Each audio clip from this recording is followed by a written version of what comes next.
అబ్బా, సర్కారు షాదీ ముబారక్ పథకం కింద 50,000 ఇస్తుంది. గా పైసలతోని పెండ్లి ఖర్చులు ఒడ్డుకెక్కుతాయి అని ఆశ పెట్టుకున్నారా? లేకుంటే 50,000 ఇస్తే మా అల్లునికి బండి కొనిస్తా అని మాట ఇచ్చిండ్రా?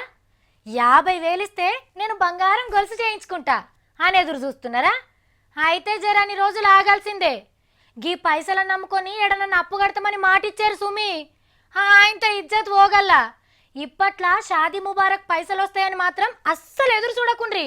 షాదీ ముబారక్ పథకం మీద ఆశలు పెట్టుకున్నోళ్ళు మీరు మళ్ళా ఏడాదా కాగాల్సిందే.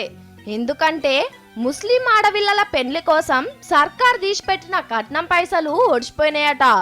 ఈ పథకం కింద ఒక్కొక్కరికి 51,116 చదివిస్తాంది సర్కార్. కానీ దరఖాస్తు పెట్టుకున్నోళ్ళ పెళ్లిళ్ళు అయిపోయినా వాళ్ళకి అందాల్సిన సర్కార్ కట్నం అందలేదట. మళ్ళా తాపకిస్తామని మతలబ్ పంపినరట షాదీ ముబారక్ ఆఫీసర్లు. కానీ మీరేం ఫికర్ పడకుండ్రి.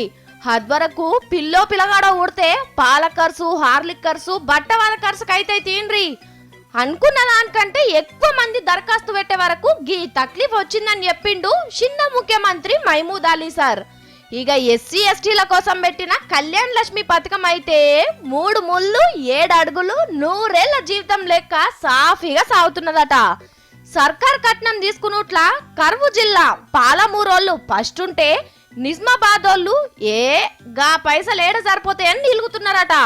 పేదింటి పిల్లల పెళ్లిళ్ళు చేస్తే వాళ్ళు మంచిగా దీవెనార్తులు పెడుతున్నారని మళ్ళా తాపకు ఇంకిన్నెక్కువ పైసలు తీసి ఆ పథకం అందరికి అందేటట్టు చేస్తామని చెప్పిండు సీఎం సారు.